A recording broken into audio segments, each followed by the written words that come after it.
Officially, welcome, Thank you. Kenneth and Diana. Nice to have you here. So, yeah, we were just talking about control, David Icke and control and all this kind of thing. So, which leads us really nicely into today's quote and our lesson. So, I'm just going to share my screen. I'll have a look at the quote and my little blog post about it, and then we'll go into the lesson. Okay, so this is from Epictetus, who was a Greek stoic philosopher Mm. in ancient Greece. Do you want to read that, Iona? Is freedom anything else than the right to live as we wish? Nothing else. Ah, So that's an interesting idea, just the right to live as you choose, provided, of course, you're not harming anyone else. That's the caveat. mhm, You live as you choose, and that involves inflicting suffering on others. That's not okay. mhm. But if it's not harming anyone else, then who's to say you shouldn't live that way? So in a way, it's quite relevant for your situation, and your recent experience in London, isn't it?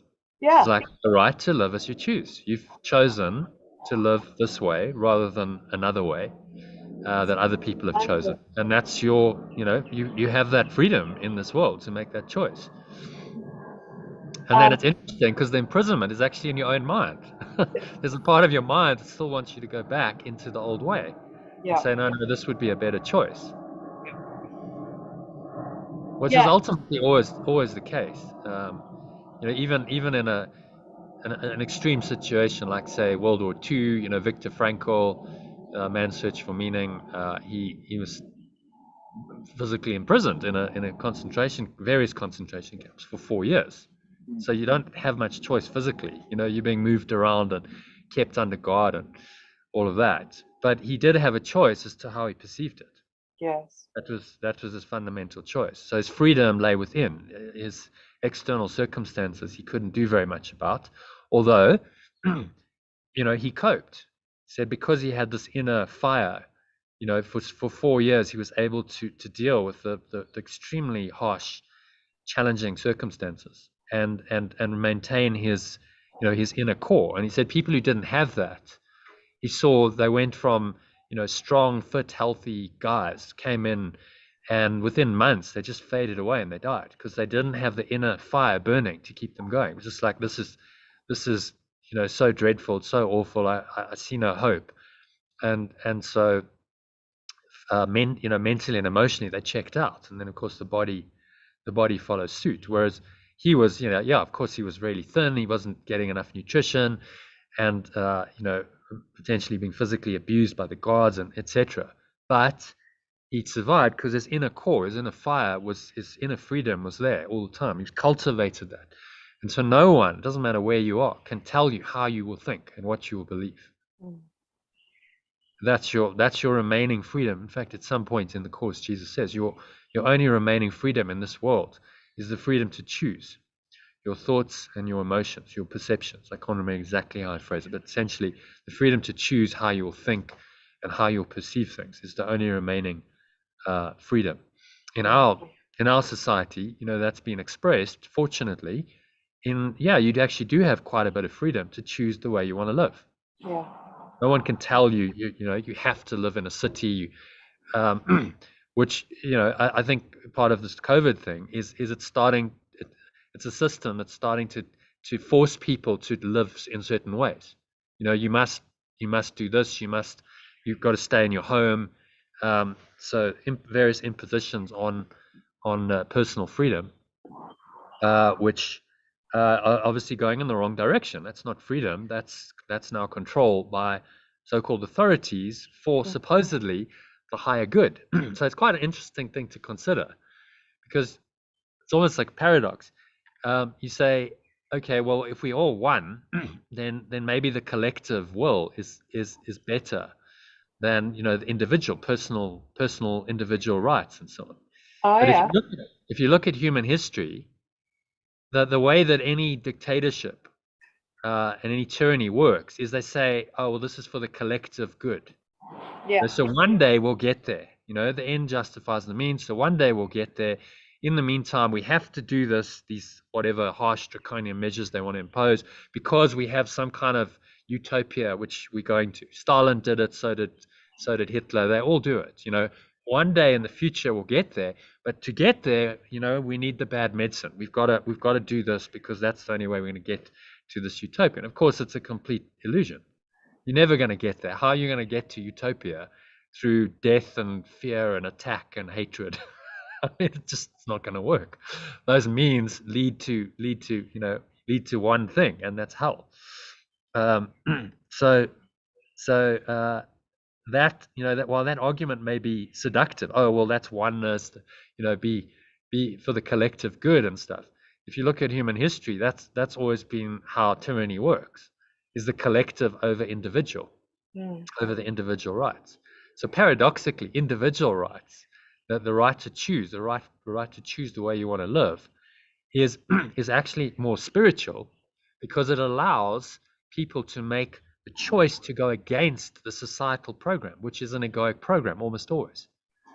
So it allows them then to make that free will choice to decide, yes, I'm going to live in a more spiritual way, which runs counter to the whole social program. And that's always been the way it has. The enlightened ones of this world are not in the majority. They're always in the extreme minority. We're hoping that's going to change, but still, people like us are still in the minority in the world. Most people will go, okay, well, yes, I believe this program, the government. Maybe I don't like. I can see their problems, but I don't fundamentally reject that whole thought system and that worldly control. I still accept that to whatever degree. But the problem is, if you accept some of it, you have to accept all of it. This is an all or nothing deal, which is what Jesus keeps saying. We need to accept this. This course will be accepted entirely or not at all, ultimately. Yeah, right. It's a process of getting there, of course. No one accepts it entirely when you start. I mean, just the process is the mind training is to get you to accept it more and more. So eventually it's like, yes, I accept it fully. And there's no compromise. In this lesson today, he's saying, I am under no laws but God's. No, so all the other laws that have been invented, which he goes into some detail about, these are not the laws of God. These are not the laws of love, and I cannot listen to them. And so you really have to then make a very distinct choice based on this lesson. Do I obey these laws? Do I listen to them, observe them, believe in them, give them power in my mind? Or am I willing to say, no, none of them are true? So I do not believe in any of them. And we're talking about any laws of this world. So laws like gravity, which, as I mentioned, can be transcended as well. There are advanced meditators who can levitate, and they're the moonwalking monks in Tibet who can take like a 10-meter stride with a single step. Extra, you go, well, yeah, it's been documented. It's possible with enough mind training. Yeah, they dedicate their lives to this kind of stuff, but they can cover vast distances in a day that are just not possible even for a highly trained Olympic athlete. Couldn't do it because they're transcending the laws of gravity. So they can kind of take this huge bounds. It's like, woo, 10 meters. I mean, if you take a 10-meter step because you're not bound by the laws of gravity, then whoa, yeah, of course. So that's one way, which sort of shades of the Matrix. You remember when he jumps the building? Yeah. Yeah. No, they would have gone, yeah, we know about Langompa, we know about these moonwalking Tibetans. So it's all drawing on what's actually happened in this world. Nothing in the Matrix is totally science fiction. But more relevant than that kind of thing is the man-made laws. Yeah. that you just list in today's workbook lesson. So nutrition, immunization, medication, well, we know all about that in recent times. Body's protection in innumerable ways. And we've just seen that thought system in overdrive for the last couple of years. Yeah. Massive. So friendship, that's another one. So that's interesting for you to consider. Friendship, given your experience in London, good relationships, reciprocity. So we think these are, well, what's wrong with friendship? Okay, but is it unconditional love, or are there conditions attached to that?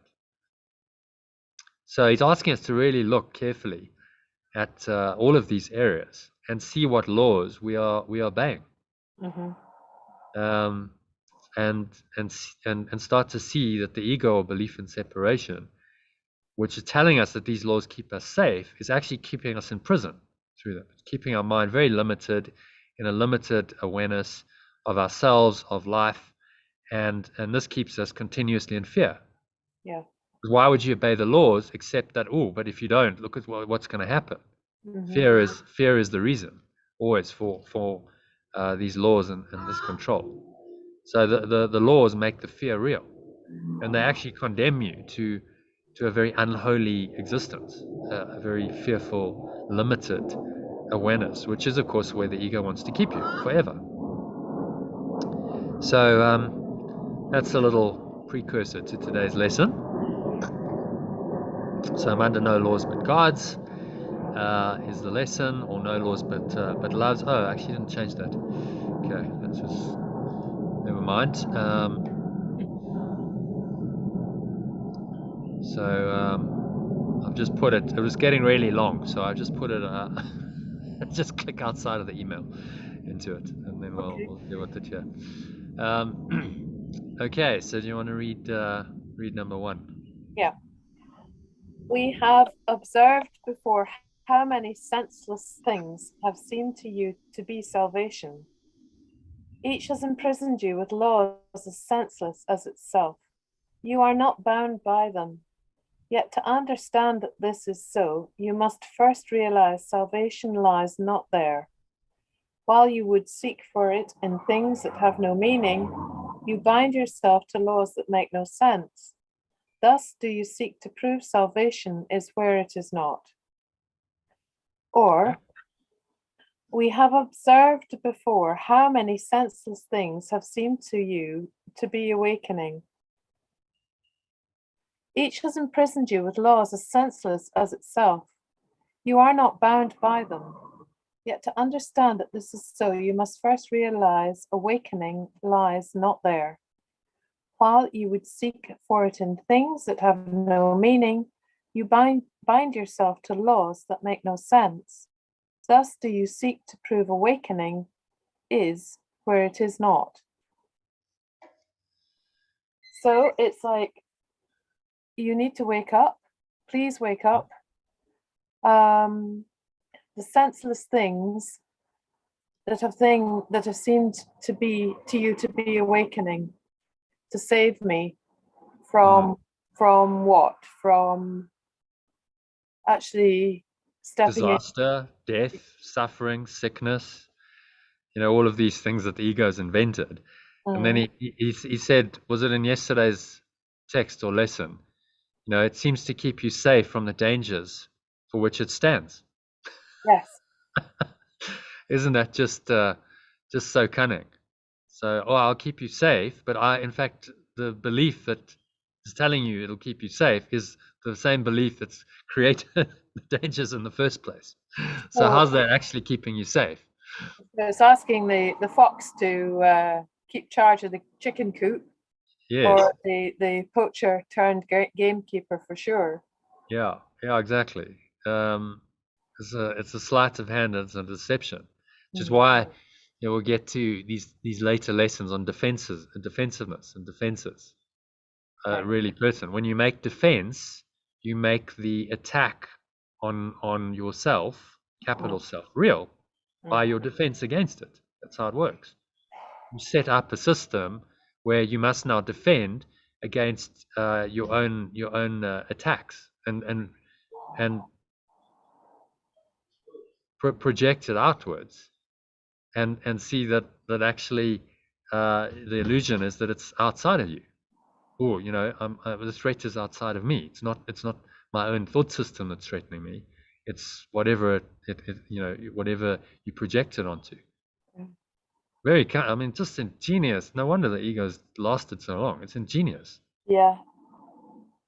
Cunning, but it cannot stand up against this kind of logic. We're just saying, well, just let's really look at this. What's actually going on here? And just refuse to play the game. And these laws are the defenses that you make against the apparent threats that the belief in separation has created. Mm-hmm.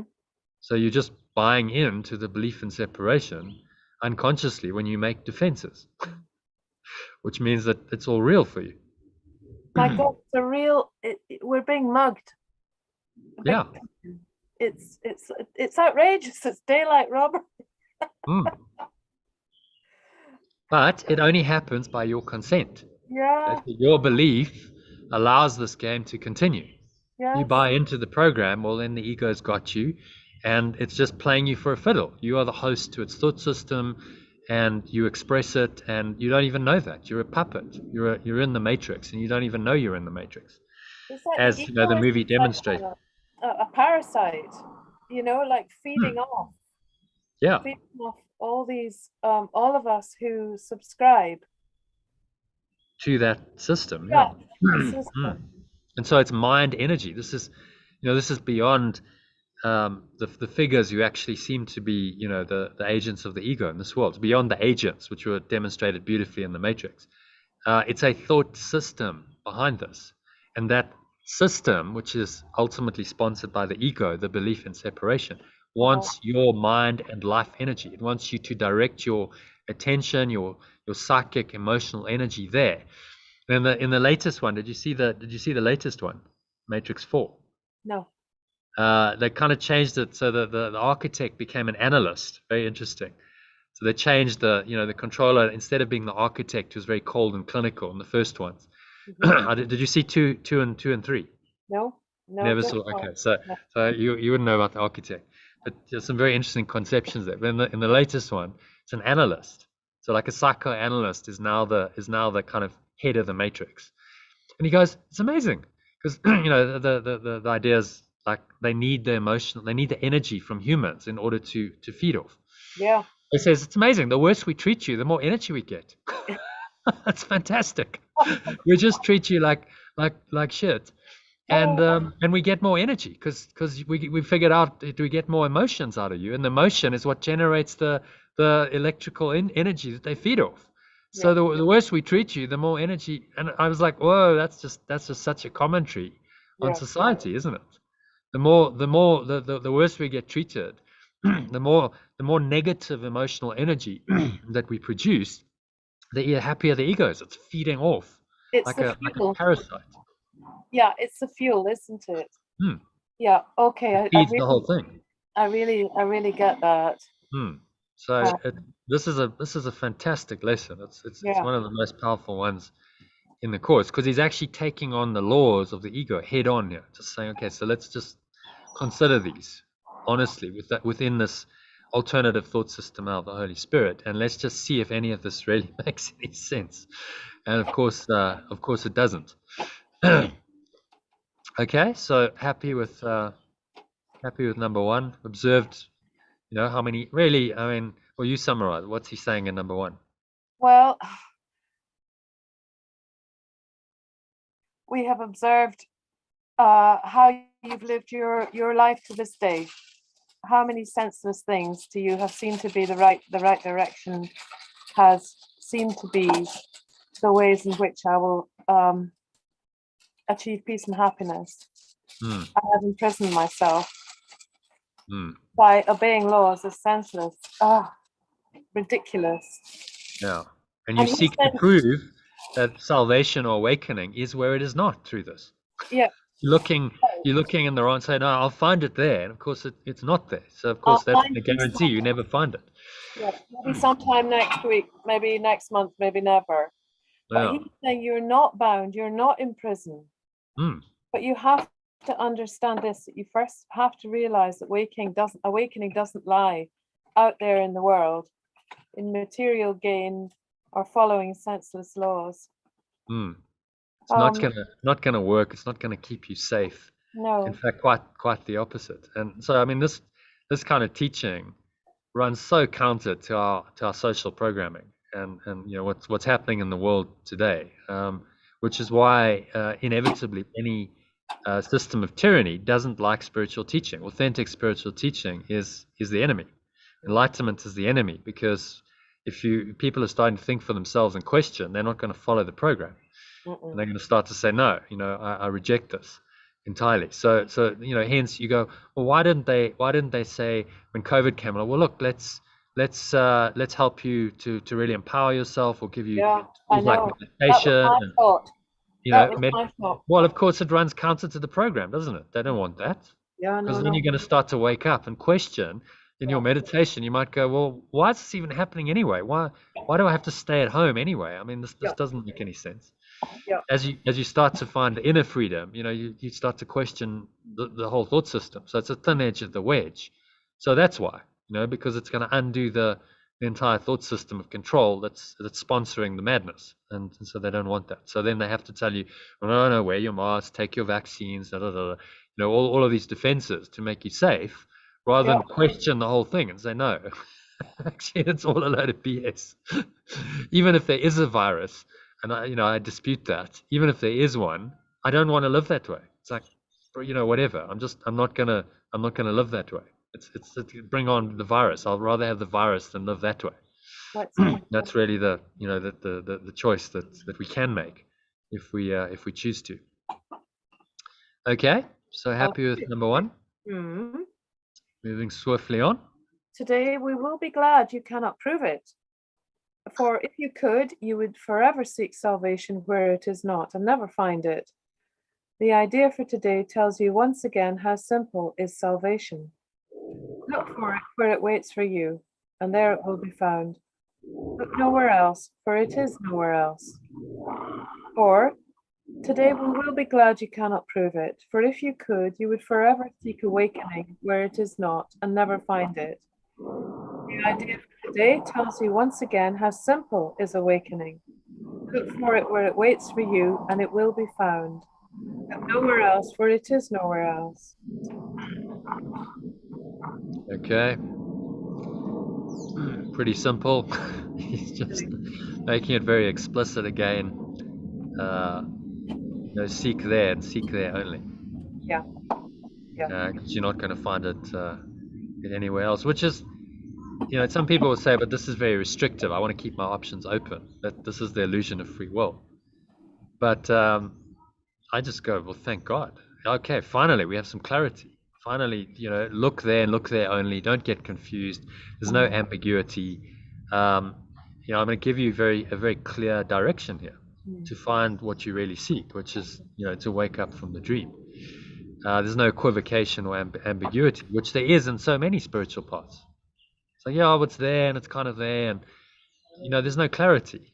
That's what I No, found. I think before I came to the course, it's yeah, like, me yes, too. some of these ideas are very interesting. I'd done Power of Now, A New Earth, Conversations with God, Life and Teachings of the Masters of the Far East, the Urantia book, and on and on. Many. It's like, yeah, there's something there. They're hinting at something, aren't they? But it's like, still something's not quite gelling. It's like you don't have the full picture. I felt like I was missing something. And then you come to the course, and it's like, whoa, there's just, well, I didn't really fully understand it to start with, but there's something here. Yes. And I mean, no one does. It takes years to really start getting your head around it. But there's something here that's amazing. That's just attracting me to go deeper into this, to understand this. Say, okay, there's truth here. I know it. I resonate with it. I just need to really apply myself to this. I don't need to look anywhere else. I've kind of arrived. I just got to understand this. And so that's what he's encouraging us to do. Go deeper instead of the going broad, wide. Oh, I'll look there, rushing around trying to find truth in these various places. So no, you'll find truth by going deeper into an authentic path like this. There are other paths. Advaita would do it for you. Buddhism as well, at its highest levels, is also a non-dual path ultimately. I tell you what occurs to me quite frequently is that other modes, they can seem a bit more alluring, a bit more visually stimulating. There might be more bells and whistles and incense and wonderful clothes and whirling around and dancing and things like that. Yeah, yeah, And that's all very wonderful. And I talk to a lot of people here who are shamans, and I love the idea of all the ritual yeah. stuff, but still I'm saying, but it's not really what we're talking about here. It's Mm. still it's still an attractive kind of veneer Yes, for me. yes. I don't feel awakened by Yeah. that. I can enjoy it, but I don't feel Mm. gripped like Mm. this does. But this is concentrated, and we might say intellectual work. Mm. Yeah, well, it's mind training. And it requires discipline, it requires focus, it requires concentration. We're doing like 4 hour sessions, and like, for me, that's not a problem. I've done it for years, or certainly for the last 3 years. Mm. But for a lot of people, that's a real, like, whoa, you're asking me for 3 hours of my time to sit and focus and read and meditate. Whoa, that's too much. And which is, goes to our discussion earlier. It's like, but how else are you going to do this? If you really want to awaken, Mm. what do you think it's just going to come? Like, oh, well, I'll just kind of get a little bit of truth and then suddenly it's all going to just Yeah. happen magically. This is the ultimate learning. This is the ultimate knowledge in this world, Mm-hmm. which you have huge psychological resistance to. So it's going to take a lot of time and energy and effort to undo that resistance. It's actually very simple. You go like, sometimes you laugh because what he's pointing out is so incredibly simple. Mm. But we have huge resistance to it. Yeah. So that's why we need to study it. And the time is how you undo this. If you read this lesson in 2 minutes, or you could probably read it in under 5 minutes. Yeah. Those are 2 paragraphs. Okay, yeah, I got that, and then you carry on. Mm. It's not really the same as if you go, okay, let's unpack this. We discuss it, we unpack it paragraph by paragraph, we go into it in detail, we meditate on it, we spend an hour and a half on it. Because in the process, there's the unwinding of your mind. You see, the process is the necessity. The more you think about it, the more you go into it, the more it's like, oh wow, I'm actually really getting this on a deeper level. It's not a superficial level. And I think that's what distinguishes this from so many others. It's so deep. It can take you so deep Yes. into your mind, and it's direct into your mind. You don't need any of the rituals and the fluff and the ceremonies. It's like, okay, Yeah. let's just go deep into your mind, sitting on your sofa. There's no rituals required. Yeah, we'll do some meditation just to help you to have a deeper experience. But the song and the dance and whatever, that doesn't need to be there, because it's a deep inquiry into your own mind. If you look at all the paths that are really non-dual and really seem to work, that's a deep inquiry into your mind. Romano was just like, who are you? Let's just talk about who thinks he suffers. Let's just do inquiry, self-inquiry. This is the path. You're not going to find it in the fluff and the just sit and be in the silence with yourself. And then, that's possibly the most powerful transformational process you can do. Just sit and be with yourself and inquire into, well, who's thinking? Who thinks that he suffers or she suffers? And yeah, it's not. The thing is, it's not. This isn't a mass market thing, and it's not something that's easy to like attract followers. Go, oh, well, come and spend 3-4 hours on the sofa and really go deep into this. And a lot of people are like, no, no, no, I don't have the time. That's too hard. I don't have the concentration, time, whatever. But like honestly, I don't know another way. How else are you going to do this? Mm. You want to free your mind from all of these laws which you've believed in, Mm. probably without questioning, for years Yeah. in this life, and maybe many lifetimes, I think many. without questioning, but feeling unhappy. Mm, and not knowing how really to be in this. I didn't know how to be for a lot of my life because it seemed to piss off so many people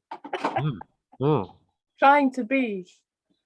Yeah. Oh, so this. Well, no one teaches us this. I mean, this is not something you get taught at school. Your parents don't teach you that. Who's going to tell you all the laws of the world are illusion and you shouldn't listen to any of them? You know, kids don't get taught that generally, unless they grow up in a very enlightened household. They get taught, no, you need to obey the rules. You need to be a good boy or girl. Do what you're told. A little story about the guy who lives next door. And I was explaining to his dad, you are welcome to join us anytime. In fact, I think he did bend over and say, "Hello, great to meet you, John. Oh yeah, I'll come and join." Oh yes, that was Ian, was it? Yeah. And I was standing outside talking to him, and the little boy said, "Exactly, Daddy, you're a diamond inside. Remember, I got taught this." Sonny said that. Yeah, and I said, "You got it. You have got it. Okay, we're going to listen to you, Sonny, because you understand, don't you?" He said, "Yeah, I do." Whoa, he's 6. Yeah. Who taught him he's a diamond inside? Yeah, they were living. Well, his mom and dad actually.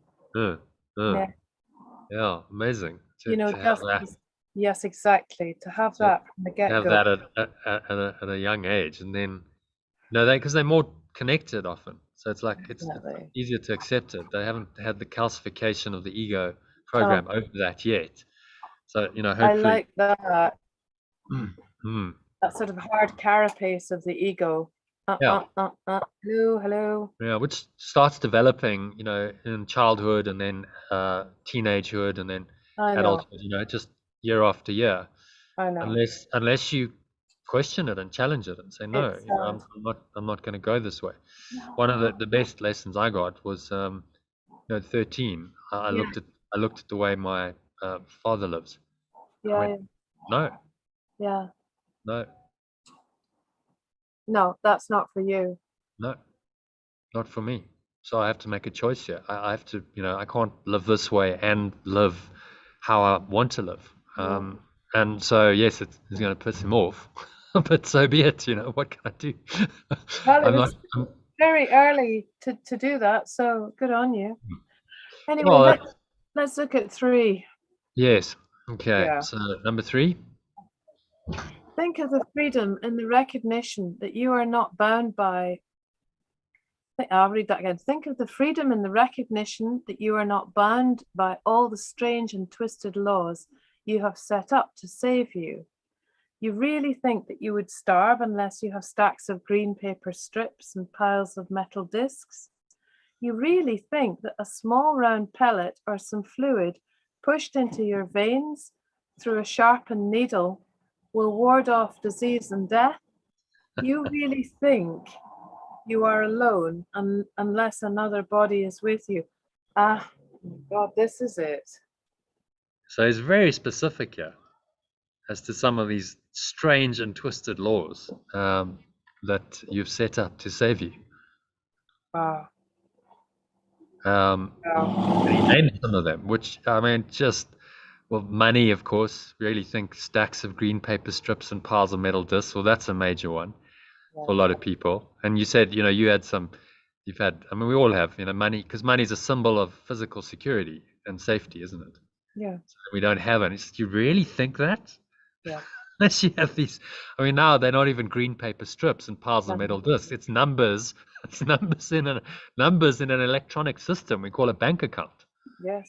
That number then gives you some kind of safety and security. It's kind of bizarre, really, when you think about it. That's the system we've set up. We rarely handle green paper strips these days. Yeah. And we become more removed from that.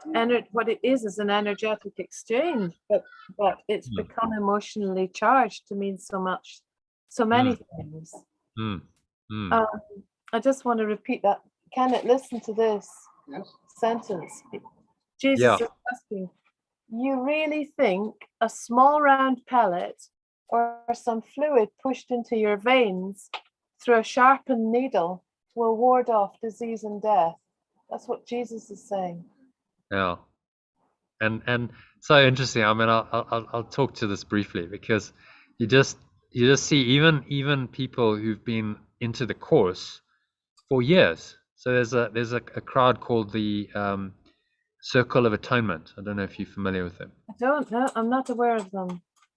So it's another kind of course community that they've set up, and they've been going for like 30 years. There's a guy called Robert Perry, who's the leader, and they have what's called the CE version of the course. So it's another version which they brought in more of the Ur text, and they've published that as their own kind of version, and that's what they study. So they've been going many years, and so they put out it was about a 45-minute webinar where Robert Perry was interviewed by a lady called Emily Bennett, who's the executive director of the foundation or whatever. And they're talking about this issue of vaccinations. And they're going, no, the course supports it.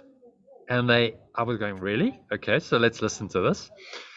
So what they did, it just shows you how the mind works. Instead of going directly to lesson 76, which I mean, you can't get more explicit than this, can you? You really think, yeah.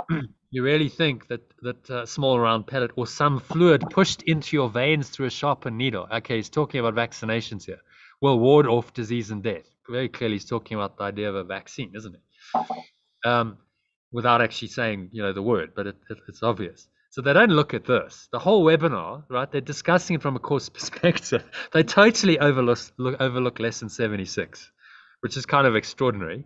And they go, oh no, in the Ur text, and it didn't even make it into the Ur text. I looked in the Ur text. It was edited out of the Ur text. It was in the notes to the Ur text. What's the Ur text? What's the Ur text? What's that one? The Ur text, it means the kind of original version in German. And it was the original transcript that Helen wrote, and then they typed it up. Bill helped her type it up. That's known as the Ur text. Before it got edited. Yeah. So in that, there was a whole lot of personal material, particularly in the first few months, because Jesus was speaking to Bill and Helen directly. Sort of 3 weeks, a month into the process, in October of that year, of 1965, as happens, there's a kind of a flu scare. This isn't exactly new. It's like, oh, and so Bill's wondering, should I get a vaccine or not? And so Jesus gives him guidance and says, well, I will send someone, and this was the head of the flu board. I will send him to you to give you the advice. So they have a conversation with the head of the flu board, and he says, well, this vaccine is coming out, and I suppose it was the early days of flu vaccines. And so he said to Bill, take the vaccine. So they interpret all of this saying, oh, well, then Jesus is saying that vaccines are a good idea, that you should have them. I'm going, oh, whoa. Just pause it there, because that was very context specific. And the reason it was edited out was because it was advice for Bill in that situation. And if you look at the situation of what was happening in Bill and Helen's life, Jesus was asking them to take a huge leap of faith here, right? It was the very early days of the scribing of the course. It was a very new process to them. Bill was agnostic, Helen was atheist. He was trying to get their trust. He was saying, look, trust me, and go with this process, because he needed scribes to do this work. He knew what was ahead. They didn't really have a clue what was unfolding. So it was all about getting their trust. And so he's saying to Bill, look, I can help you with even these issues, but I know you're not quite ready for lesson 76 here. That's coming.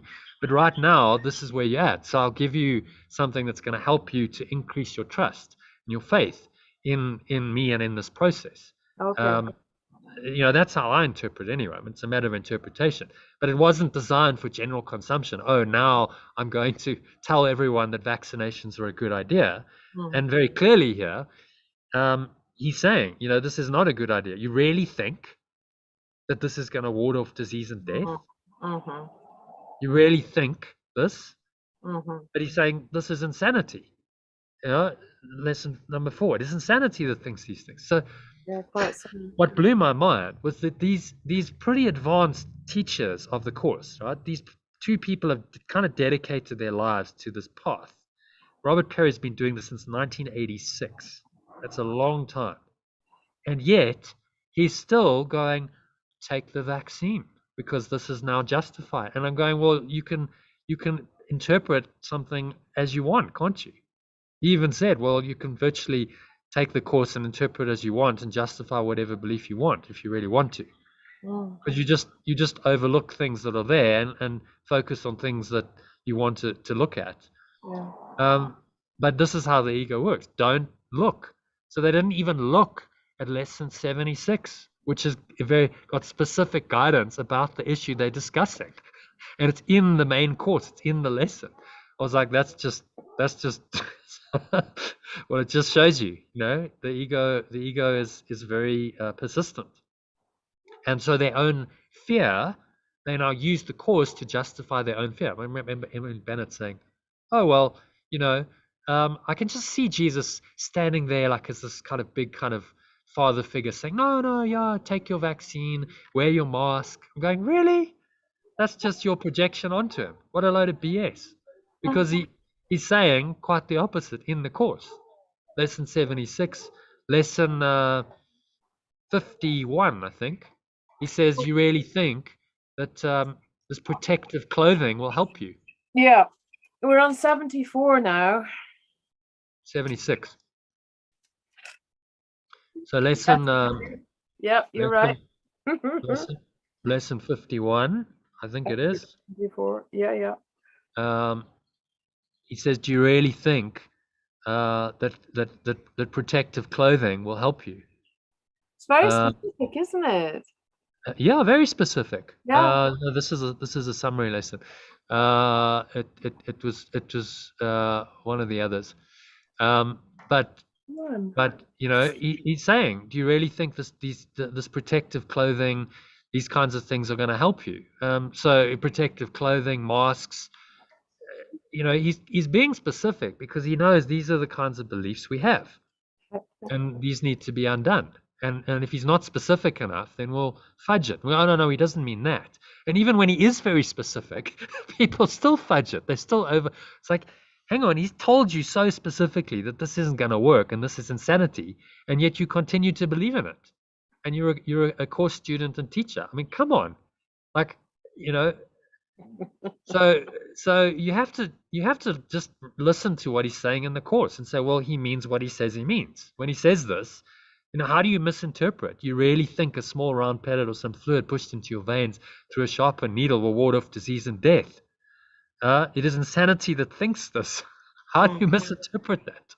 But people do, extraordinarily, which just shows you, that the ego, the belief in separation, is very deep-seated, and people see what they want to see. If you don't really want to accept this, then you'll overlook the obvious and you'll look to the completely obscure. They found this in the notes to the Urtext. It's not even in the Urtext. I read the Urtext. I've got it.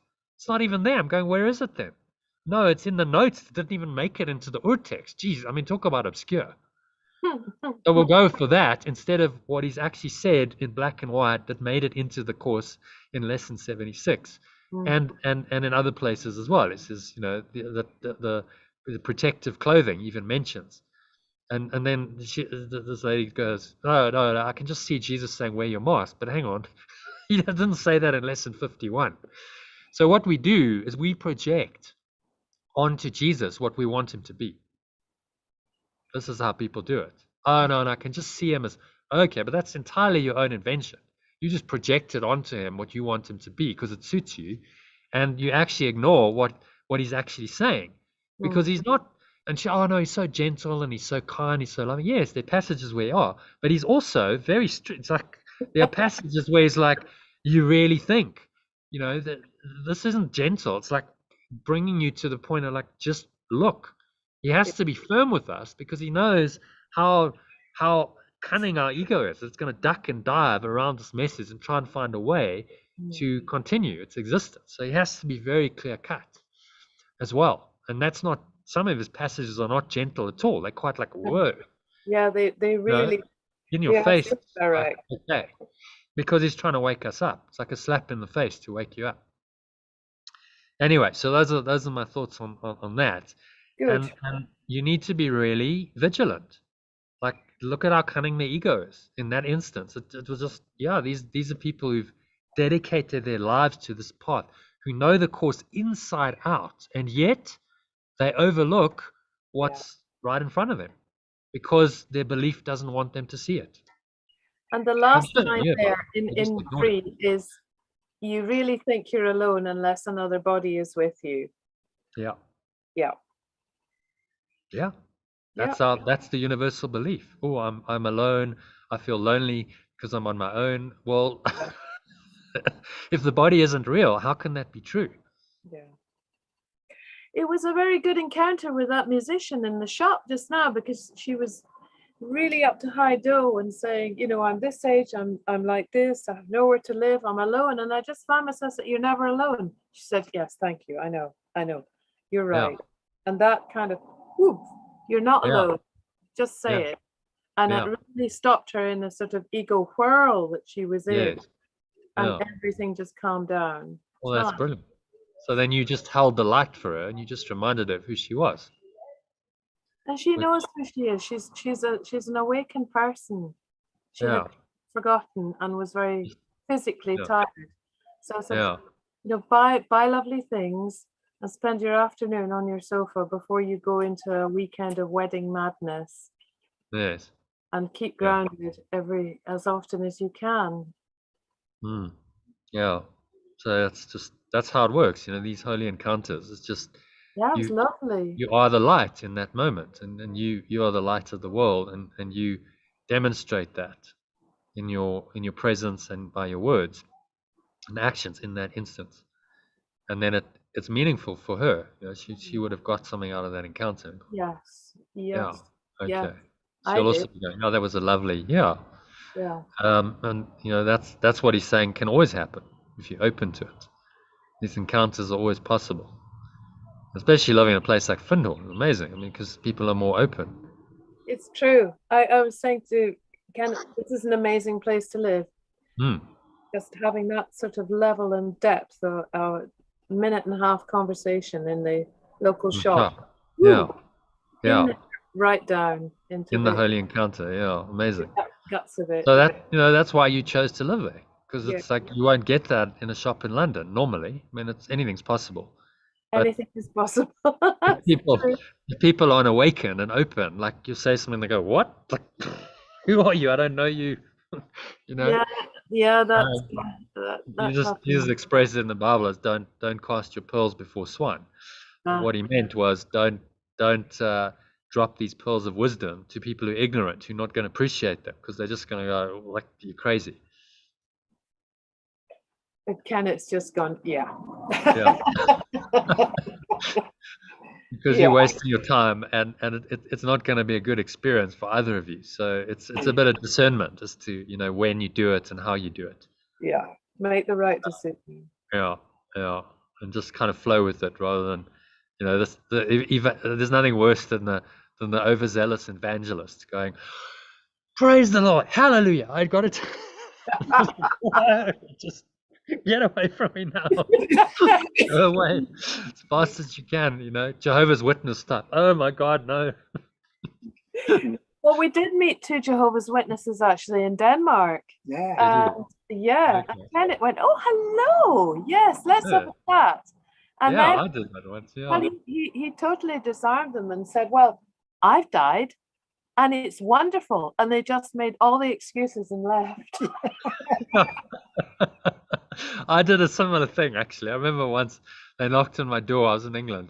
They're like, "Oh no, can we?" And they give me the pamphlet. So I'm like, "Okay, well, let's have a little bit of fun."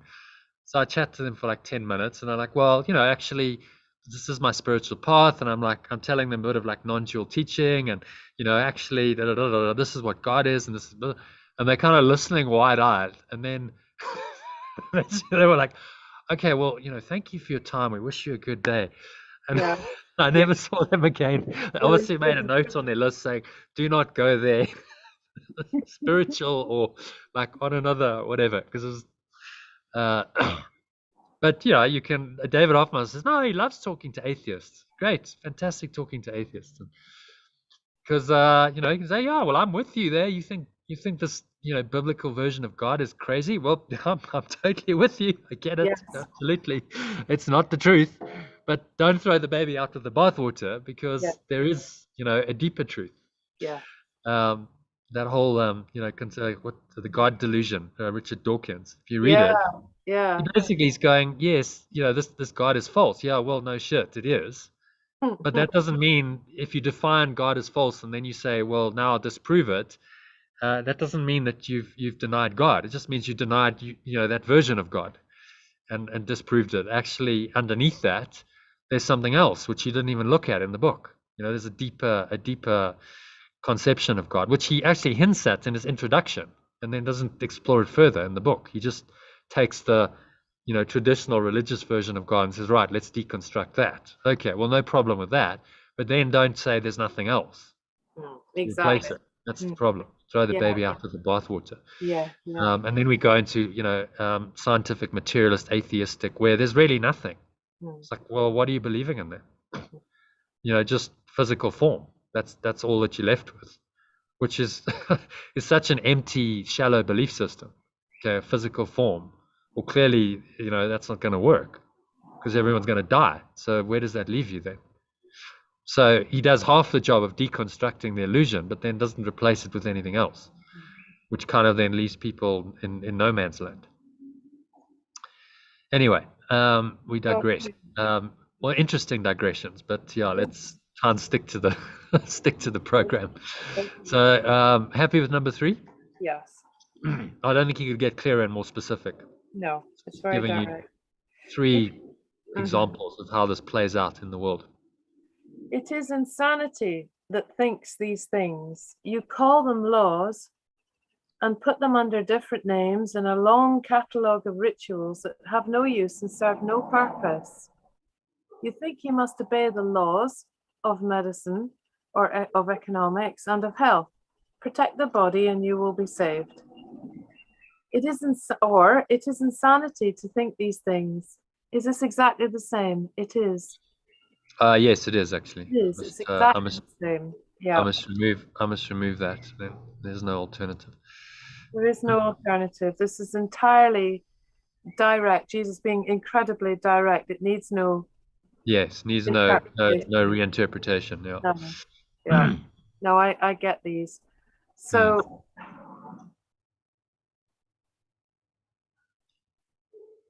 you You want me call to them laws. do you want Yeah, me to just unpack it.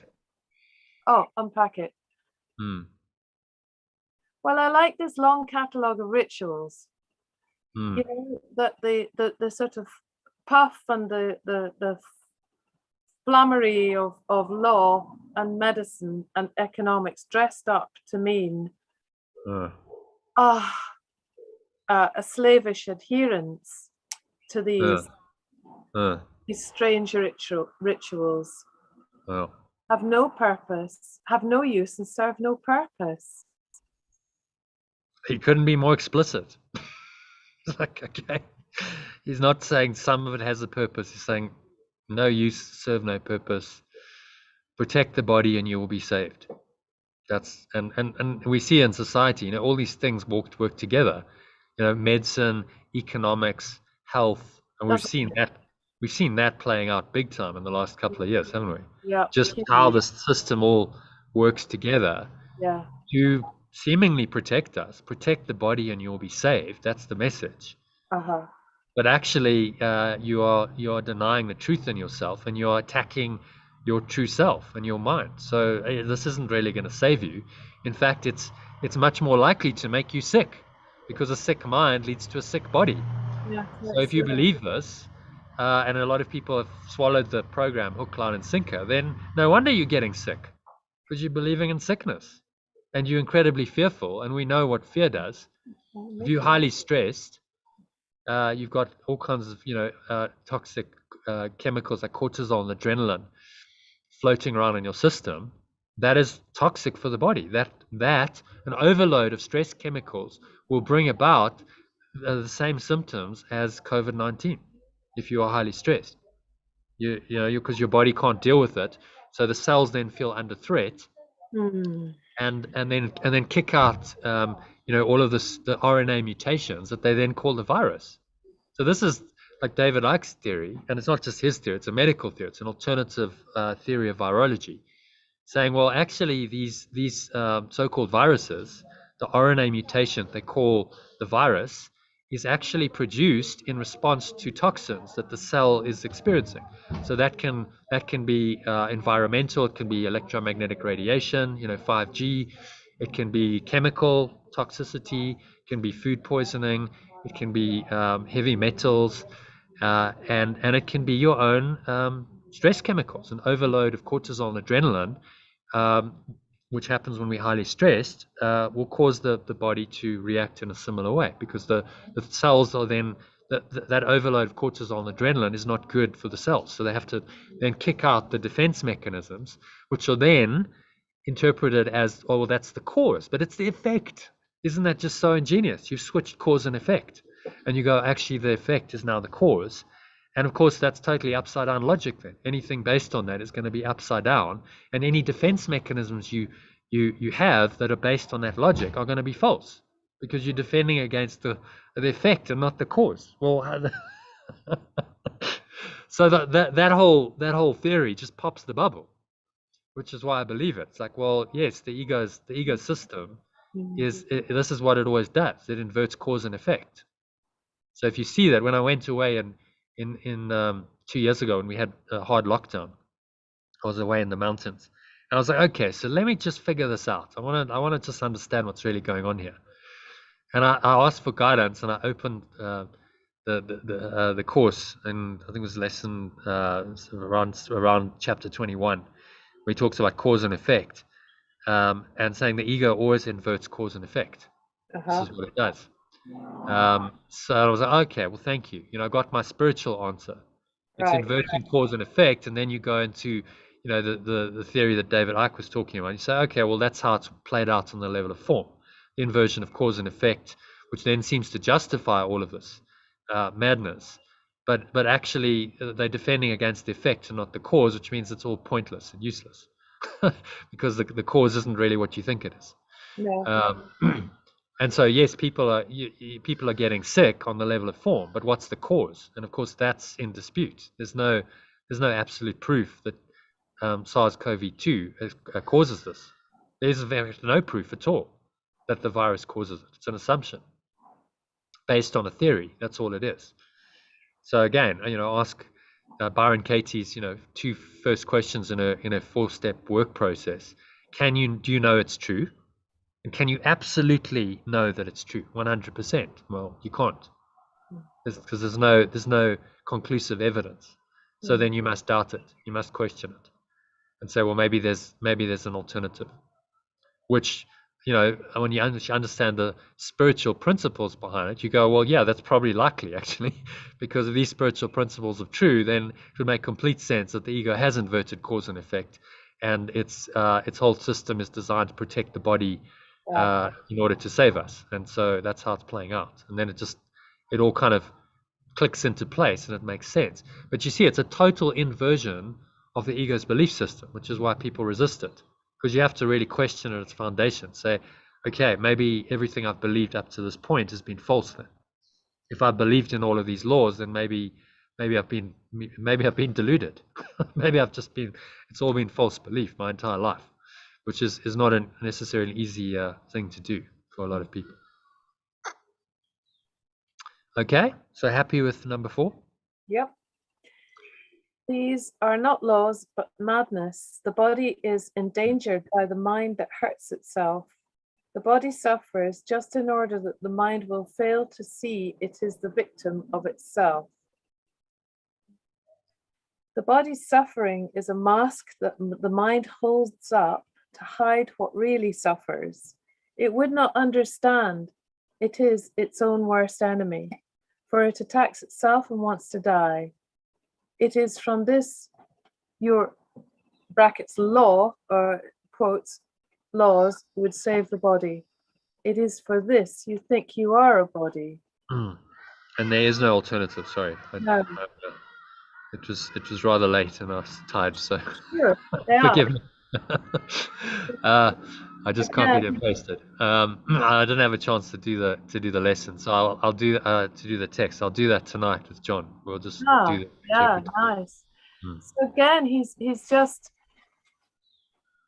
this is so extraordinary, but he's just such a direct instruction Hmm. telling us what's going on. The body is endangered by the mind.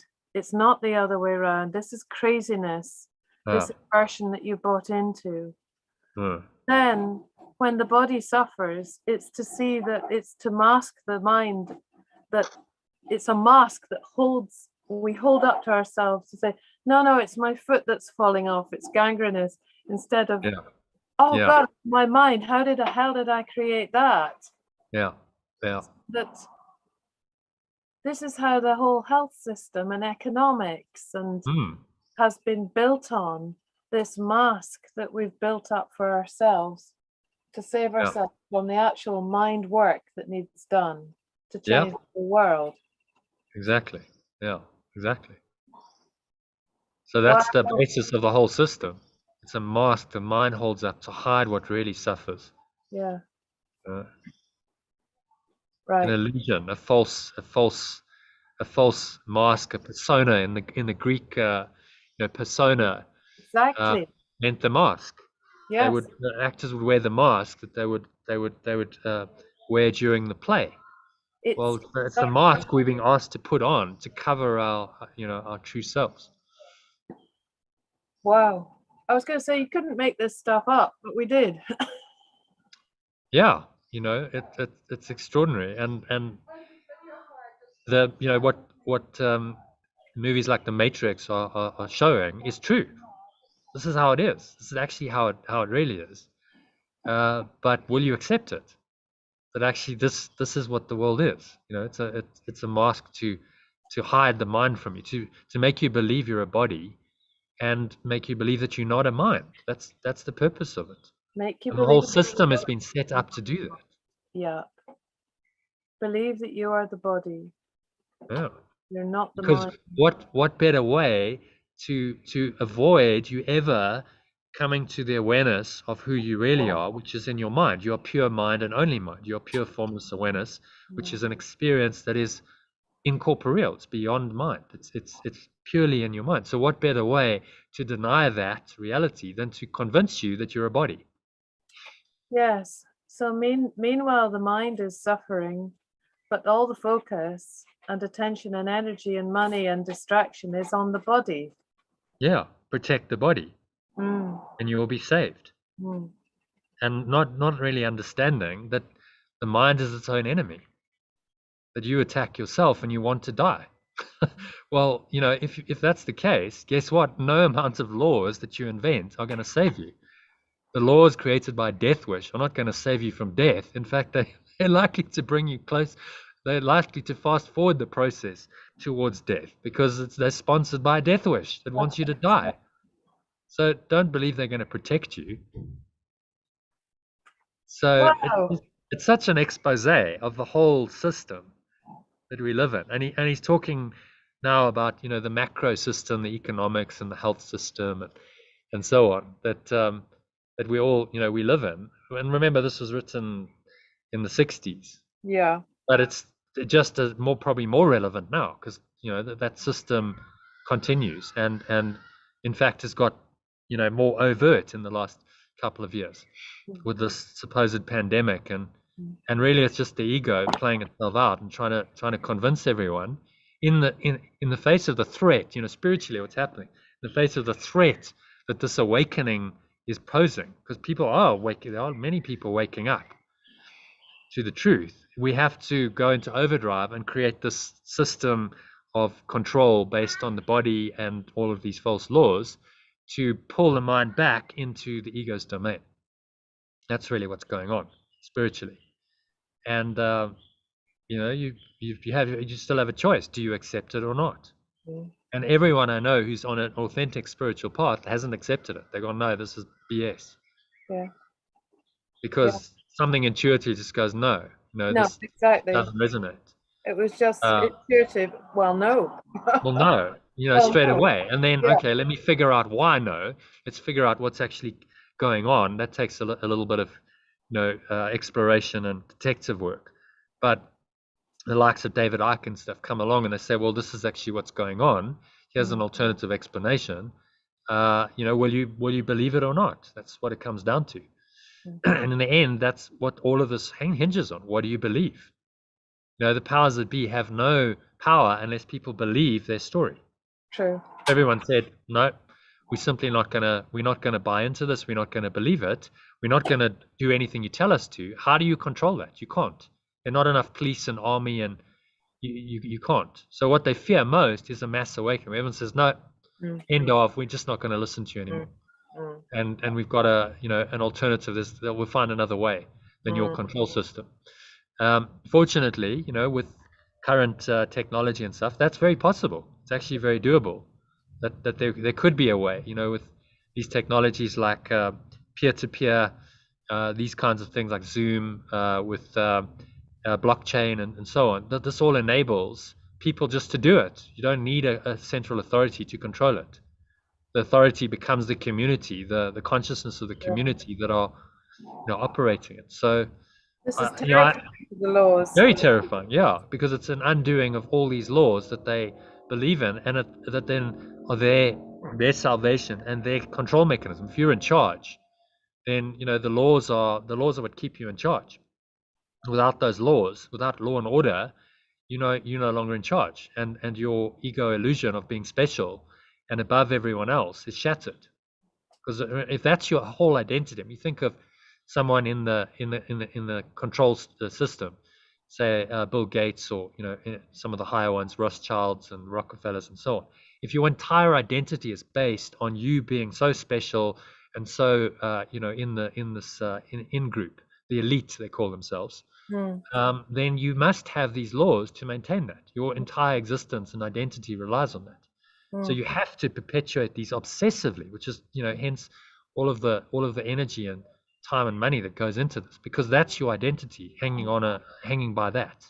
Without that, your identity is undone, and you just become as everyone else is, just a person. In the text yesterday, said that it really made an impact on it. The ego is vicious and vulnerable, and often people who have nailed their colors to that egoic flag are vicious and vulnerable, and it plays out all the time, because that's the belief. That's what they're hanging on to for their survival, they believe. Well, look at the Risen was a good example. Yeah. In the movie, look at the Romans, like very vicious, but they're very, very fearful, very vulnerable. Yeah. So they're apparently in charge, but they're actually very, very fearful, and they're not happy at all. No, they're as imprisoned in the system as the apparent people they're oppressing and they're controlling. Yeah. And Jesus and his disciples just represented you can just be free of all of this. You don't have to believe in any of it, which is what ultimately attracted Clavius. He was like, this is actually freedom. I'm not free.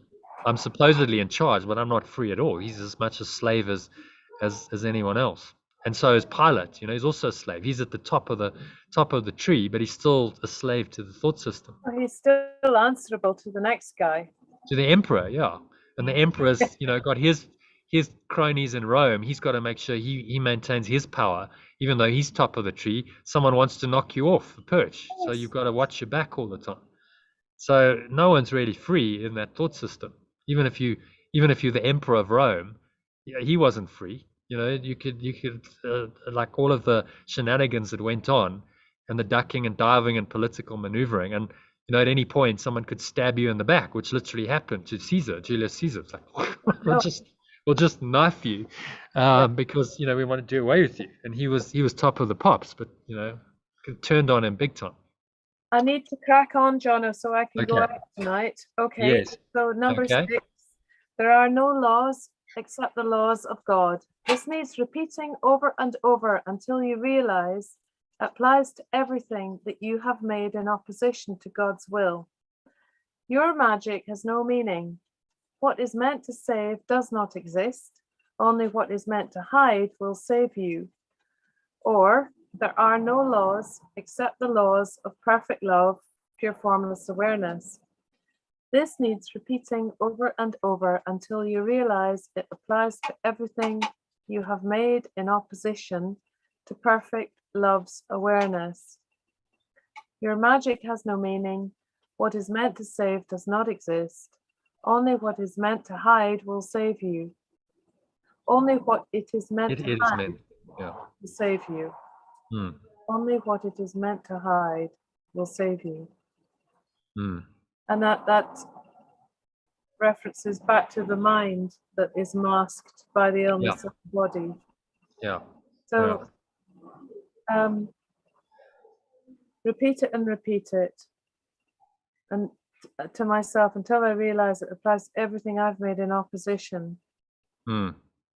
And I have to understand that my magic, my pills and potions and thin green slips and piles of coin don't mean anything. This will not save me. Mm. It will not save me. Mm.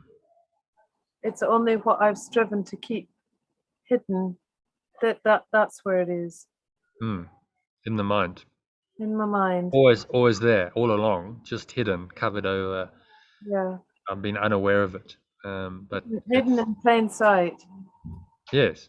Which that's why Zen they say, enlightenment is a joke. Because when you get it, you're like, oh my God, I've been seeking and seeking outside of myself, and the answer's been here all along. Yeah. That's just crazy.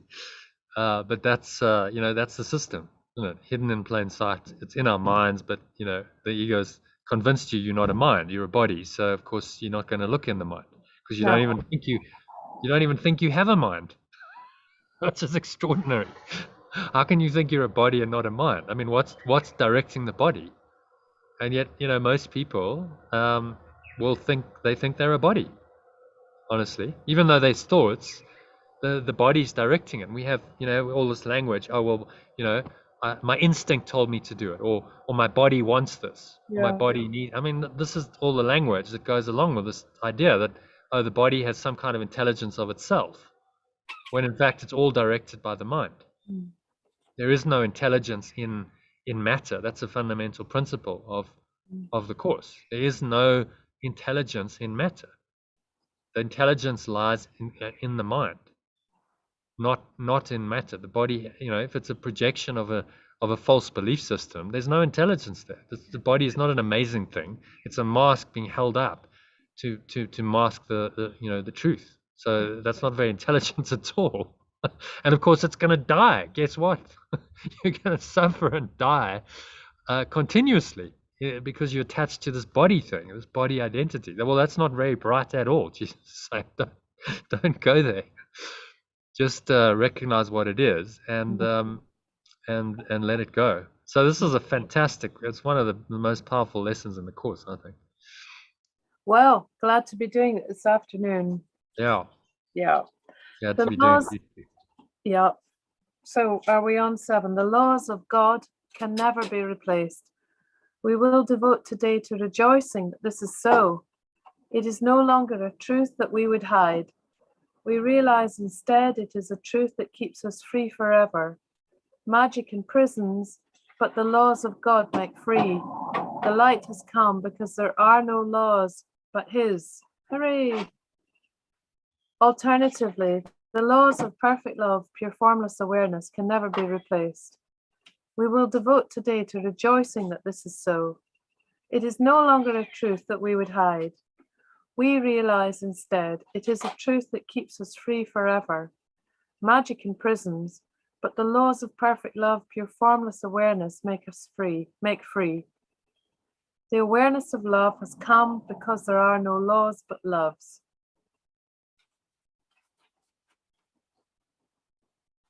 Okay, makes sense. Yep. Any thoughts on that? Despite all of it, pure formless awareness can never be replaced. Fortunately. Fortunately for us all.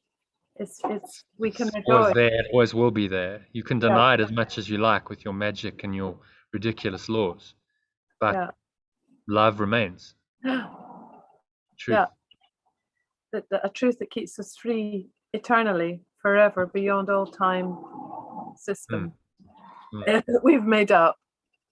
Yeah, which is such a liberating message. It's like, wow, okay, so it's there, it's available. Freedom is, right here, right now. If I simply accept it, and I choose not to believe in these ridiculous laws that I've made up, and I can choose that right now. I don't have to continue believing in them in any way, shape, or form. Yeah. Okay, happy with Okay. Yeah. 7? Beautiful. We will begin the longer practice periods today with a short review of the different kinds of, in quotes, laws we have believed we must obey. These would include, for example, the laws of nutrition, of immunization, of medication, and of the body's protection in innumerable ways. Think further. You believe in the laws of friendship, of good relationships, and reciprocity. Perhaps you even think that there are laws which set forth what is God's and what is yours. Many religions, close quotes, have been based on this. They would not save but damn in heaven's name. Yet they are no more strange than other laws you hold must be obeyed to make you safe. We will begin the longer practice periods today with a short review of the different kinds of laws that we have believed we must obey. These would include, for example, the laws of nutrition, of immunization, of medication, and of the body's protection in innumerable ways. Think further. You believe in the laws of friendship, of good relationships, and reciprocity. Perhaps you even think there are laws which set forth what is pure formless awareness or love and what is yours. Many religions, close quotes, have been based on this. They would not save but condemn in the perfect love's name. Yet they are no more strange than other laws you hold must be obeyed to make you safe. Let's just fix that. In perfect love's name, in heaven's name. Well, heaven is perfect love, but we could say in the state of pure formless awareness's name. That's very clumsy. So we'll just say in perfect love's name. And Happy then with that? in the previous sentence, there is a God's. Yeah, but I left that because perhaps you even think that our laws would set forth what is God's and what is yours. Because in religion, you think of, this is what we I do. understand. Yes. Yeah. Yeah. So it takes a bit of like an interpretation. You have to go, Of okay, it's course. context specific. Because in that instance, you keep God's is useful because in a religious context, you actually believe that, this is I what understand. The next two sentences are predicated on the use of God there. Yeah. Based on this, they would not save but damn in heaven's name. Yes. Oh, They are no more strange than other laws. So these religious laws are just as insane as all the others. This is supposed to be what saves you. Oh no, well, religion is somehow different from these other laws, the worldly laws, secular laws. But it's not at all. It's just another version of the ego's crazy thought system. yeah. That enslaves you just as much as the others. And so he's just, he's just deconstructing it all. Laws of friendship. We think, oh, well, friendship's good. Well, really? But is it unconditional? Or do you have all kinds of, okay, well, you do this for me, I'll do this for you, reciprocity, good relation. He's asking us to really look and say, is this actually unconditional love? Or are there all kinds of limitations to that love built in to the structure? So why are you valuing it if it's not unconditional love? Yeah. Yeah, I've had some painful letting goes. Yeah. But actually, I can see now that it's been building up to this. This is why.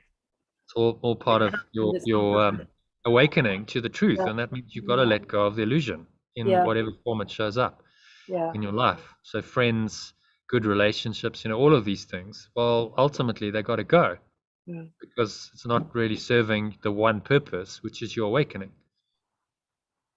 He's asking for a pretty firm and exclusive commitment to this ultimately, which is again is why people don't want to.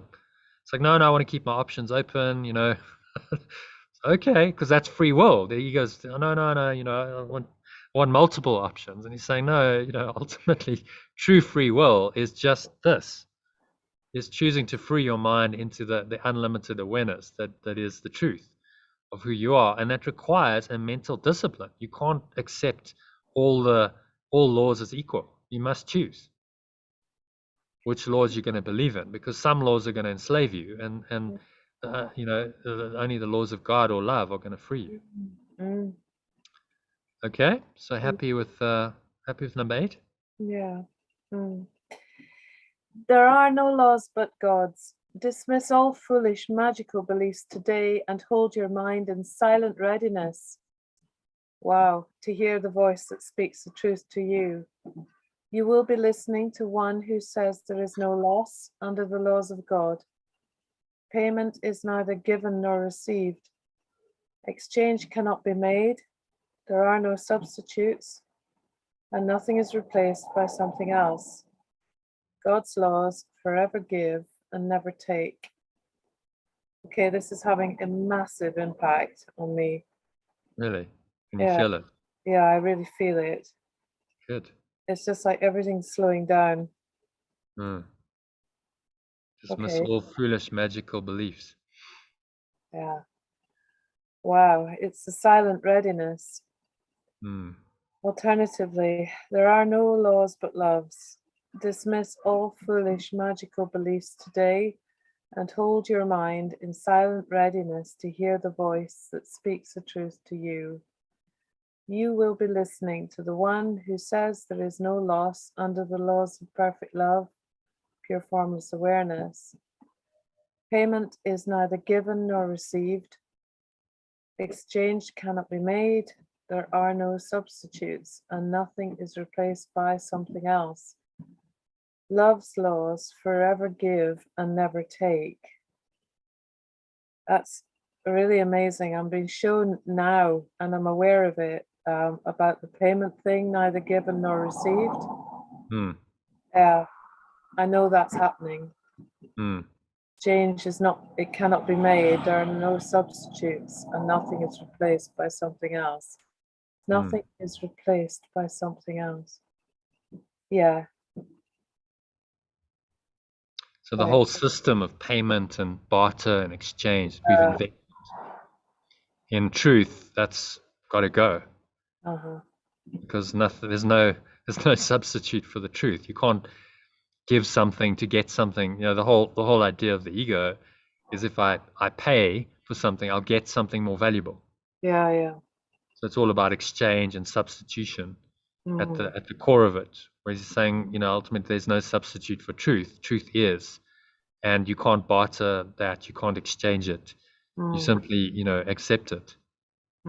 Nothing is replaced by something else. Love's laws forever give and never take away. Wow, I mean, if you really believe this, and you just drop into it in silent readiness, it's the undoing of the ego's entire thought system right here, as all the lessons do. But this one's particularly powerful, I think, because he's really highlighted. He said, look, this is what happens in this world. These are the laws you believe in, and let's just collapse all of that. Let's just collapse all your belief in these laws in one lesson, and find this deeper, love that they've covered over and hidden for so long. Yeah. Wow. Any thoughts on that? Oh, I'm not even sure they're thoughts. It's just this deep feeling, this silence. Yeah, I know. It's like I understand that. And it's I love that hold your mind in silent readiness. Yeah. It's like, oh yes, please, actually. Yeah. I just want the peace of God that passes all understanding. Yeah. Paul called it in the Bible. It's like it doesn't make, it's not the understanding of the world. It comes from this deeper understanding, that all of it's nonsense, and none of it's going to work. And so then you open your mind to something else to come in. But as long as you believe in the false laws, well, then your mind is closed to the truth. Okay, so number 10. Hear him who tells you this and realize how foolish are the laws you thought upheld the world you thought you saw. Then listen further. He will tell you more about the love your Father has for you, about the endless joy he offers you, and about his yearning for his only Son, created as his channel for creation, denied to him by his belief in hell. Hmm. Or hear it, who tells you this, and realize how foolish are the laws you thought upheld the world you thought you saw. Then listen further. It will tell you more about the love your source has for you, about the endless joy it offers you, about its yearning for its only extension, created as its channel for creation, denied to him or her by his or her belief in hell. So let's maybe we'll just edit that a bit. I think we'll say extension. Okay. Created as its channel for Extension. extension, denied to him or her by his or her belief in. Helpless, enervated little life. Yes, in victimhood, really, because that's kind of what Victimhood. the victim is. In victimhood. Because let's be specific, what does hell actually mean? Well, hell is a state of believing that Yeah. you are helpless and you're innovated and you're living this little life in the body and you're not a mind, and so you're a victim of the world. That's hell. Yeah. So it's the belief in victimhood, which is the ego's self-concept ultimately. Whether you try and counter that with grandiosity or you believe directly in your victim identity, it's the same thing. Yeah. So any thoughts on that?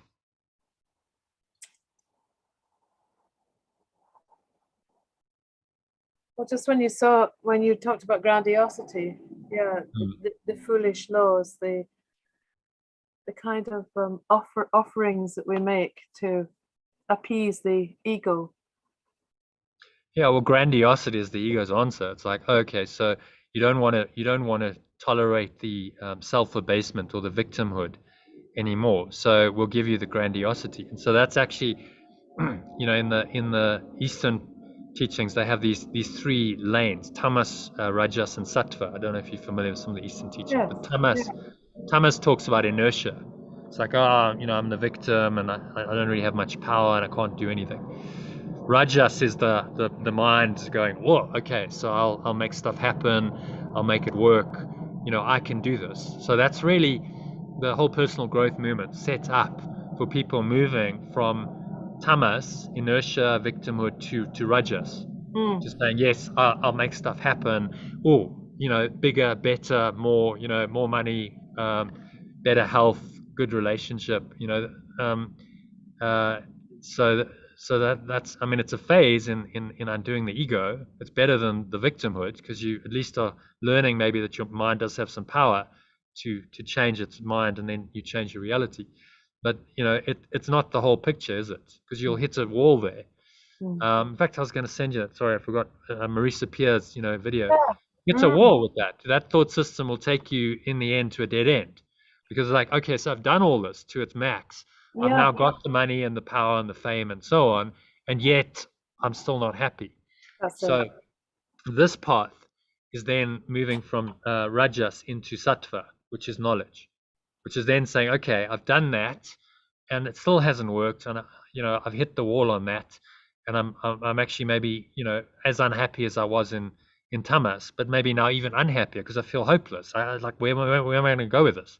Mm. And then the opening to the spiritual happens, because you're like, okay, well, that didn't work, so surrender and go into the knowledge of who you really are. And that's really what this A Course in Miracles and this kind of teaching is for: people who are ready for that shift from rajas to the mind operating into sattva. Okay, yes, I'm willing to let it all go and really surrender to my higher self, and the truth that yes, I am love, and that's non-intellectual. It's not seeking anymore. It's not Rajas is very seeking, mind oriented, making stuff happen. Yeah. This goes, dropping into that silent readiness he talks about, and just being, in that state. But you have to Right. be ready for it. If you're still in tamas, it's very unlikely that you're going to go from tamas straight into sattva. Okay. The rajas is the intermediary stage that Okay. often you've got to go through for years Yeah. to experience that, and then go, okay, well, there's something else beyond this, that's calling me, and that's, then the deepening into sattva, which is the knowledge, and even calls it knowledge in the course. Knowledge is moving beyond the illusion of perception and all these physical laws. So is a bodhisattva a being with that knowledge? Yeah, body means awakened. Sattva means knowledge. So awakened to the knowledge of their true self, who is still, in the Eastern conception of it, they're still operating in the world, Yeah. but they're operating from the awakened state. Right. And then, beyond that is the moksha. In Advaita, moksha was the ultimate state of, just blissful being. You're just in the bliss of your true self, of the eternal love that is you, and you sit in that. So a Ramana Maharshi would have been at that state, just sitting and being most of his life. And then he would drop into bodhisattva from time to time, because people would come and then he'd give them teachings. And most of the time he just sat with them. He said, just be silent, and in the silence you'll start understanding more than if I speak. Yeah.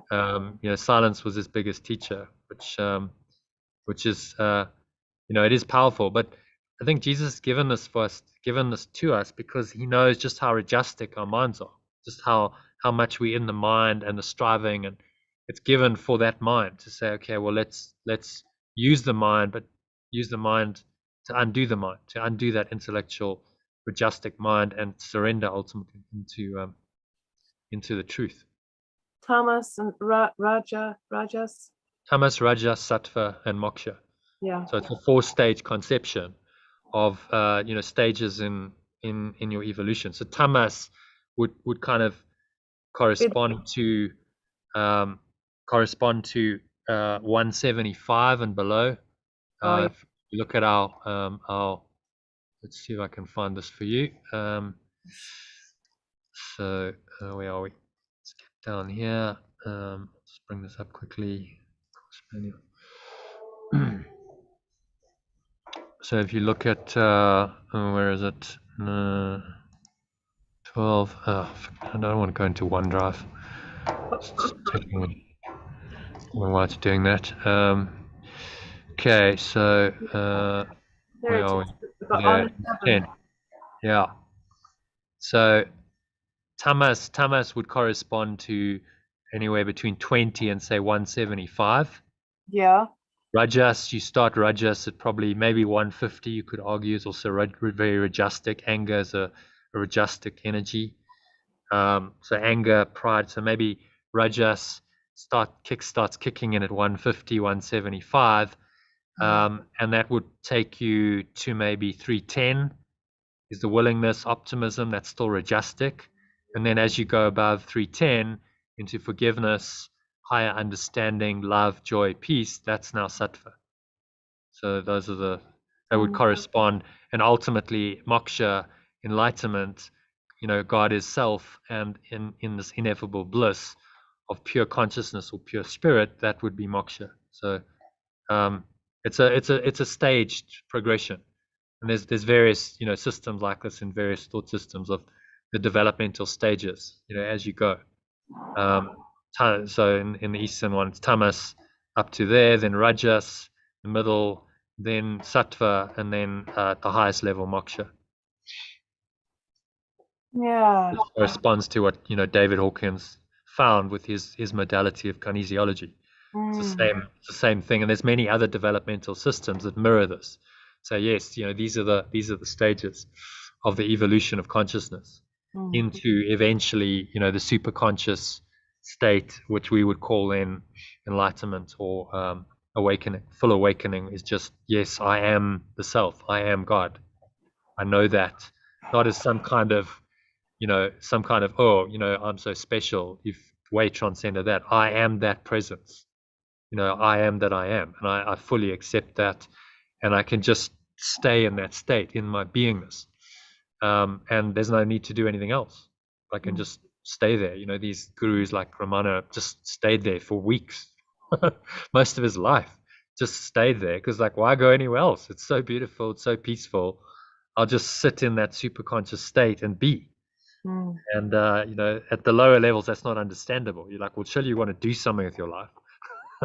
It's like, well, what am I going to do but be perfectly happy and blissful, in perfect peace? There's nothing else really to do, actually. But the Rajasic mind can't accept that. It has to, let go of its conceptions first before it can go there. Okay, so where are we? Number 11. Let us today open God's channels to him, and let his will extend through us to him. Thus is creation endlessly increased. His voice will speak of this to us, as well as of the joys of heaven, which his laws keep limitless forever. We will repeat today's idea until we have listened and understood there are no laws but God's. Then we will tell ourselves, as a dedication with which the practice period continues, I am under no laws but God's. Alternatively, let us today open love's channels to it, and let its awareness extend through us to it. Thus is beingness endlessly increased. Its voice will speak of this to us, as well as of the joys of the state of perfect love, pure formless awareness, which its laws keep limitless forever. We will repeat today's idea until we have listened and understood there are no laws but love's. Then we will tell ourselves, as a dedication with which the practice period concludes, I am under no laws but love's. So it's really, he's really saying, remove all these blocks to love's channels in you. Let the awareness flood through me to pure formless awareness. And this is how beingness endlessly increases. Through you. You are the extension of it. So that's how it works. Yeah. So it wants, again, we use the word wants because for want of a better word, it doesn't really want anything. But it has a intention, a impulse, a power to come through you. It wants. It's like that's the call. That's the spiritual call. So yes, awaken to this, and be a channel for this, because that's all it wants to do is experience through you. You have that experience of total beingness, oneness, love through you, and extend it to the entire sonship, to the whole mind. And when you do that, then you feel alive, you feel awakened, you feel on purpose. Like this is what life is for. This is what it's really about. I'm under no laws but love's. I've awakened to that, and let me live my life in that way, and not be tempted by all these other laws which really offer me nothing. So it's a fantastic lesson. It's one of the most powerful in the workbook, because he's got very specific with these laws. It's not yes, I mean there's a general principle, but it's very like, okay, Elaine was saying, well, yesterday it was a bit too general for it. Okay, but he doesn't leave you there. He goes, okay, well, let's get really specific in the next lesson and dive straight into what these laws are that you believe in that block the light.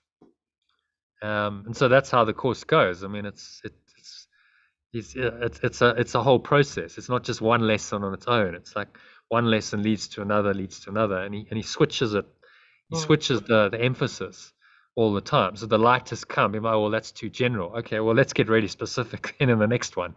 That was too general for you. This one might be, more specific than your ego would like, because it's highlighting these beliefs that very clearly you can't deny what he's saying is true if you're honest. Okay, so yeah, have you got time to do a quick med for say 15 minutes? Yeah, I just need a comfort break. Okay, yeah, no problem. Join you in So, 5 minutes. yeah, great. I'll move inside and we'll Yeah, continue. thanks. Okay, I'll see you in 5. Stop the recording.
Between it.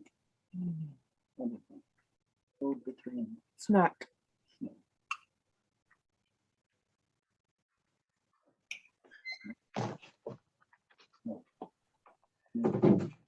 Snack. Sure. Snack.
Okay.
All right.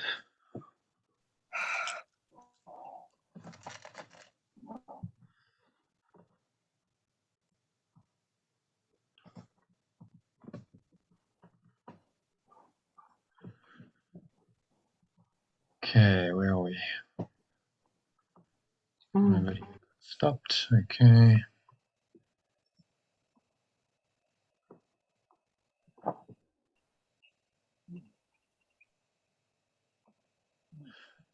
All right. Hi, Iona. You back?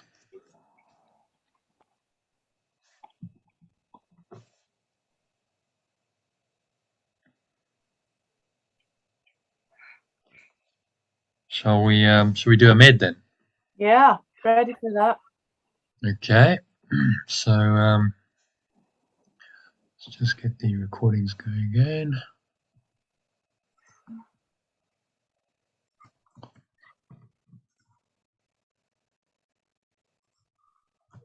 Okay, and okay, so welcome to the meditation. Just going somewhere, sitting comfortably, feet shoulder width apart, back straight, your hands in your lap. Close your eyes and start off by taking a nice deep breath in through the nose.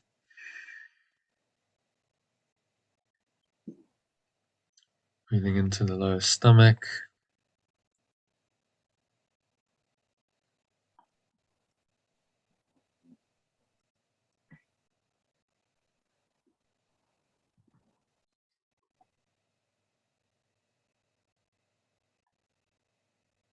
Feeling the stomach rise and the chest rise.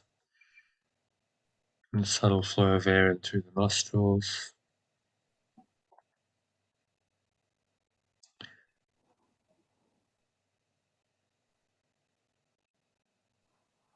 Just putting one hand in your heart center to connect with your heart space.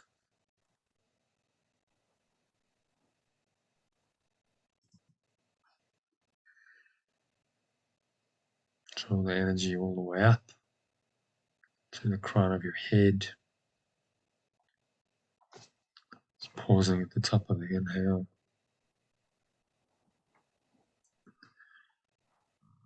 And so just scan your mind and review the different kinds of laws that you have believed you must obey.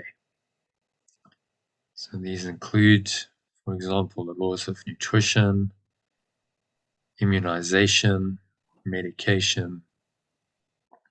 There's been a lot of that in the last couple of years. And of the body's protection in innumerable ways. Just breathe in to top yourself up. Create some space, some awareness with the breath to help you to do this inquiry in your mind. So think further. You may believe in the laws of friendship, of good relationships, and reciprocity. Perhaps you even think that there are laws which set forth what is God's and what is yours. Many religions have been based on this.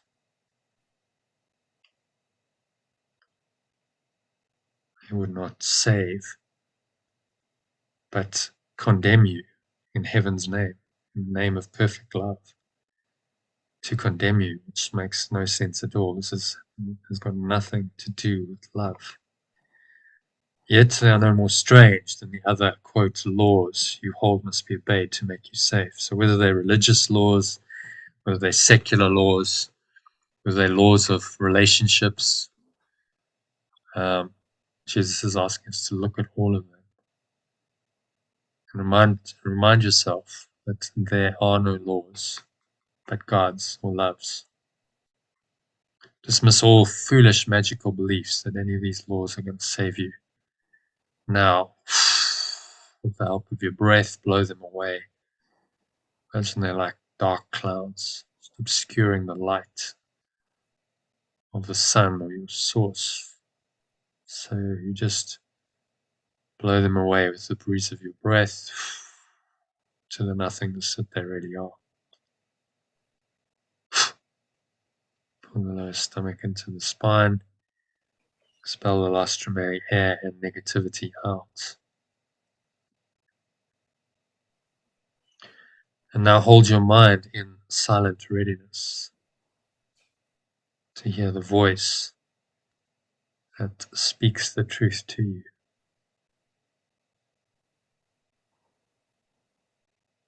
And we're listening to one, the voice for love. It says there is no loss under the laws of God or love. Payment is neither given nor received. Exchange cannot be made. There are no substitutes, and nothing is replaced by something else. God's laws or love's laws forever give and never take away. So with this knowledge, just sink in to the silent readiness to hear the voice that speaks the truth to you. Right now, there's nowhere else to go, nothing else to do, nothing else to think about. Just breathe in and out through your nose. Observe the subtle sensations of the breath flowing in and flowing out.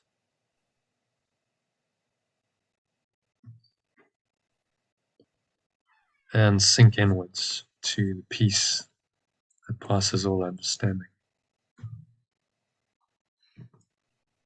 There's nowhere else to go, there's nothing else to do, nothing else to think about. The next few minutes, Just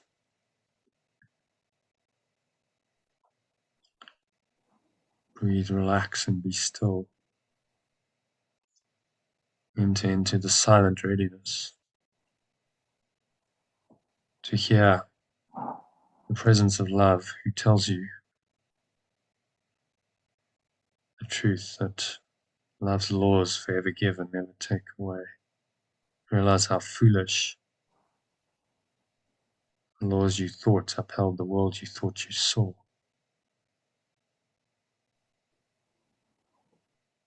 And listen further. This presence of love will tell you more about the love your source has for you, about the endless joy it offers you,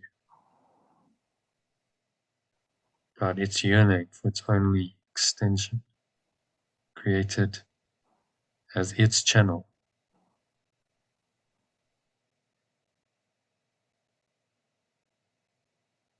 extended as its channel for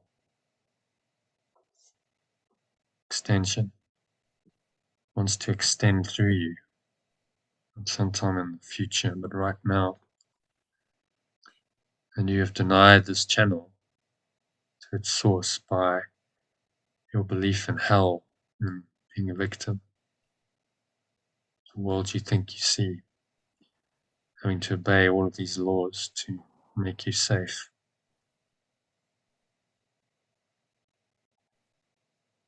So open love's channels to it and let its awareness extend through you back to itself. And you feel that beingness is endlessly increased. Let its voice speak of this to you, as well as the joys of the state of perfect love or pure forms awareness, which is the truth, and its laws keep limitless forever. To repeat today's idea to yourself and then sink into a couple of minutes of deep silence. So I'm under no laws but God's or love's.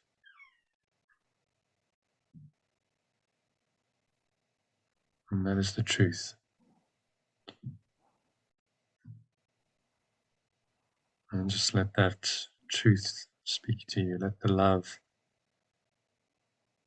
whose laws are the truth, speak to you. Fully, completely. For the next couple of minutes of deep contemplative silence. Nowhere else to go, nothing else to do, nothing else to think about. Just surrender to the laws of love. The next couple of minutes. And let them speak to you, tell you the truth of who you are and what reality really is.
And if any beliefs in worldly laws in any way, shape, or form come into your mind, some kind of restriction, limitation you're experiencing as a result of these laws.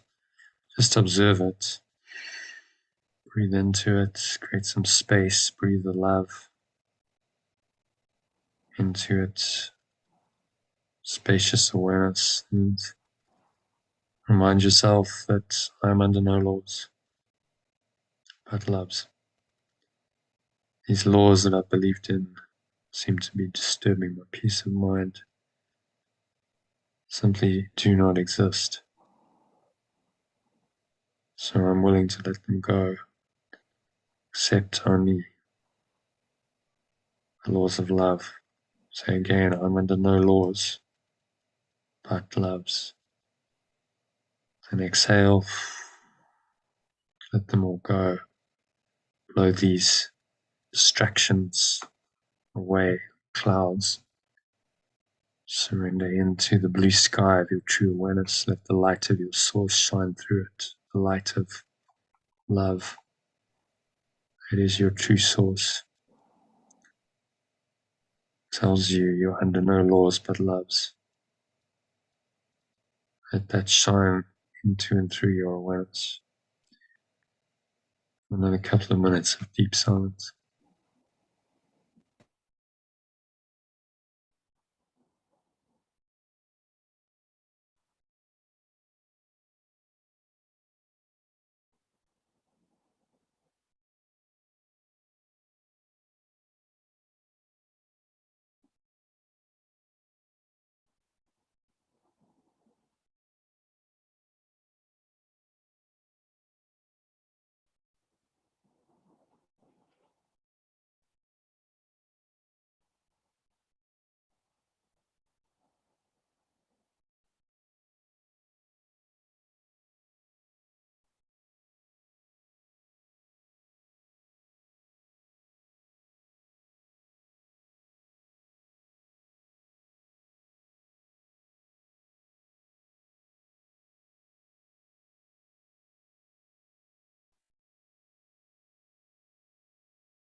And so just gently coming back, this deep state of connection with your source. You bring a bit of awareness back into the body and the breath and the senses and the world they seemingly show you. But you keep the awareness, keep a large part of your awareness on this deeper source, the love that is always there, which you have denied with the laws of the world, the magic of the world, but it's always there, just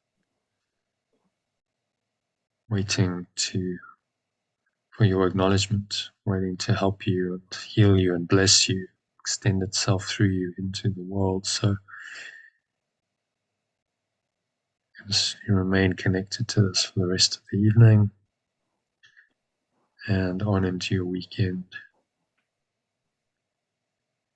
So it is said and so it is done. So now on the count of 3, Let's bring your awareness gently back into the body and the world. So 1, just breathing in, noticing the stomach rise as you do that, the chest rise, subtle flow of air in through the nostrils. Just pausing at the top of the inhale. Once again, scan your mind. Maybe it's just empty, spacious awareness, pure formless awareness. If that's the case, just enjoy that. Be grateful for that.